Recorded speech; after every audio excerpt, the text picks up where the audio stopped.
öyrənəcəyik. Deməli, burada ilk öncə nə idi? Elektrolitlər nədir? Suda məhlulu elektrik cərəyanı keçirən maddələr elektrolitlər adlanır. Elektrolitlə yenə dediyim kimi əsas qaydamız burada nədir? Əsas yük daşıyıcıları qeyd etmək. Əsas yük daşıyıcılar. Deməli, elektrolitlərdə əsas yük daşıyıcılar müsbət və mənfi ionlardır. Metallarda nə edir? Sərbəst elektronlar. Elektrolitlərdə isə müsbət və mənfi ionlardır.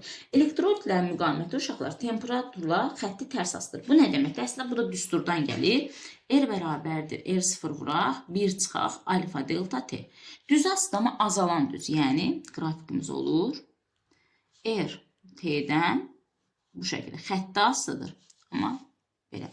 Rho üçün də yazsaq. Rho bərabərdir. Rho 0, 1 çıxaq, alfa delta T. Rho'muzun da qrafiki olacaq bu şəkildə. Və mən burada nə gördüm uşaqlar?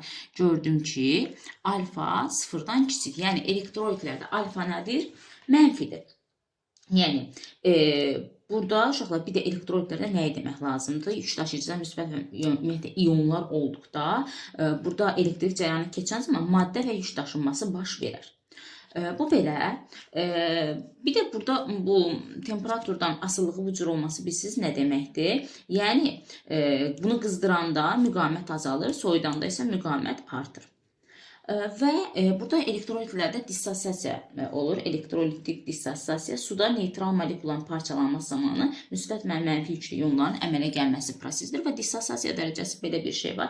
Alfa bərabərdir parçalananların sayının ümumi ionların sayına nisbətidir və bunu bəzən faizlərlə ifadə etmək üçün 100%-ə vururlar və burada alfa dissosiasiya dərəcəsi, yəni bu biri alfa ilə qarışdırmayaq. Bəs yaxşı elektroliz nədir uşaqlar? Elektrolitlərdən elektrik cərəyanı keçməsi hadisəsi elektroliz adlanacaqdır. Və burada uşaqlar deməli Faradeyin qanunları var. Biz Faradeyin birinci qanunu ilə tanış olaq. Faradeyin birinci qanunu. Yəni buna hətta elektroliz qanunu deyilir. Elektroliz zamanı katodda ayrılan maddənin kütləsi düsturu M bərabərdir K2. Çox belə yadda qalan düsturdur. Bunu kiloqram kimi də yadda saxlaya bilərsiniz əgər istəsəz. Və burada belə yazacağım. K-nı saxlayacağım. Q-nin yerinə IT yaza bilərəm uşaqlar. IT. Və yaxud burada I-nin yerinə K, U bölü R, vur T-də yaza bilərəm. Artıq burada mən asıllıq qrafiklərimi qura bilərəm ki, nədən necə asılıdır. M gördüyüm kimi I-dən, U-dan düz asılıdır. R-dən necə asılıdır uşaqlar? Tərs asılıdır. Və nə yadda saxlayın? Əgər R sabitdirsə, M-lə U düzdür. İndi qabaqçı, yəni sona doğru belə bir şey keçəcək ki, enerji sabit qalanda kütlə ilə enerji, daha doğrusu gərginlik necə asılı olur? Burada bəs K nədir uşaqlar? K adı elektrokimyəvi ekvivalent. Elektrokimyəvi ekvivalentdir. Buna vahid çıxardaq. Ekvivalent. K-nı buradan tapsam, M bölək Q. Deməli, K-nın vahidi nə oldu uşaqlar? Kiloqram bölək klon oldu. Və yaxud qrafikini yazsaq, K düsturdakı heç nədən, M-dən, Q-dən, I-dən, T-dən, U-dan, R-dən asılı deyil.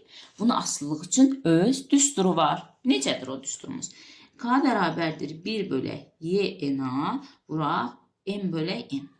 Y elementar yükdür, NA Avogadro sabitidir, M molyar kütlədir, N isə valentlikdir. Uşaqlar, burada M-in düsturunu yazdım. K2. Mən onun yerinə həcmdən yazsam, V bərabərdir M bölü Rho düsturumuz var. Rho bərabərdir M bölü V-dən. Ay sağ ol.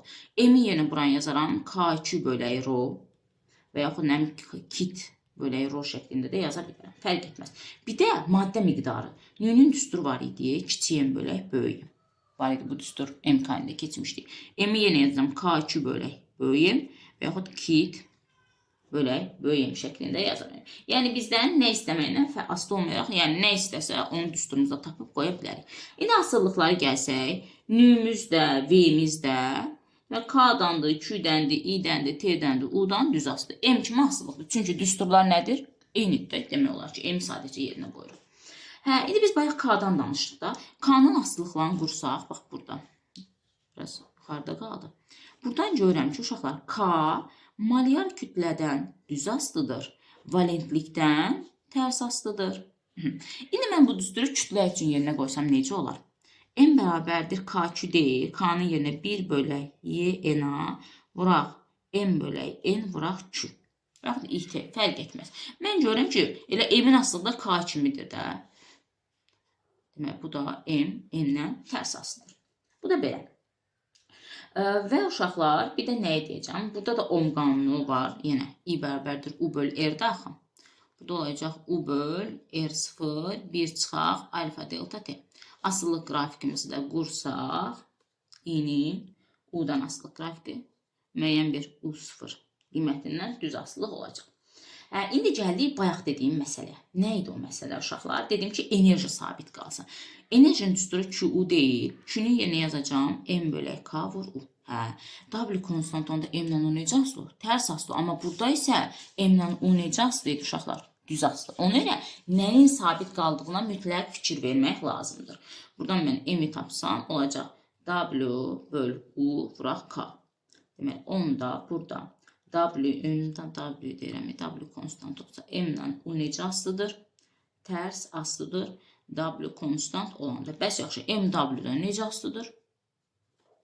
W-dan düz asılıdır. U konstant olanda. Düstura baxıb yaza bilərdik. Bu iş üçün də eynidir. A-nın da düsturu əslində belədir. A da bərabərdir Q düsturumuz var bizim.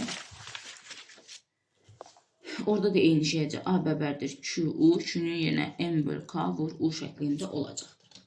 Bir də uşaqlar nəyə yadda saxlamaq lazımdır? Bu bayaqçı düstur dediyimdə, onu dedik daha düz asılı olduğunu, W-nin də asılı olduğunu dedik.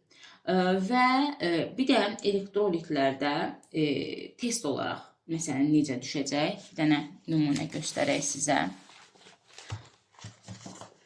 Ən çox yəni bu tip testlərimiz düşür bizim. Bax, bayaq dediyim söhbət budur uşaqlar. Məsələn 66-cı testdə görürsünüz yəqin. Deyir, eyni mis kuporusu məhlul olan iki elektrotların elektrot arasında U-ları verib, eyni qədər enerji. Artıq burada mən nə edəcəm? Enerji konstantdır. U birimi U verib, U2-mi 2U verib. Məndən deyir ki, M1-im 0.8-dir, M2 sual. Necə mütənasibdir? Sualı 8 yazdım. Tərs mütənasiblikdə dedik ki, yazacağım M1 böl M2, U2 bölək U1. Yəni 0.8 bölək M2 bərabərdir, 2U bölək U. M2 bərabərdir 0.4. Yəni buna mütləq fikir verin nəyin sabit olduğuna. Və mənim sizə demək istədiyim test buradadır uşaqlar.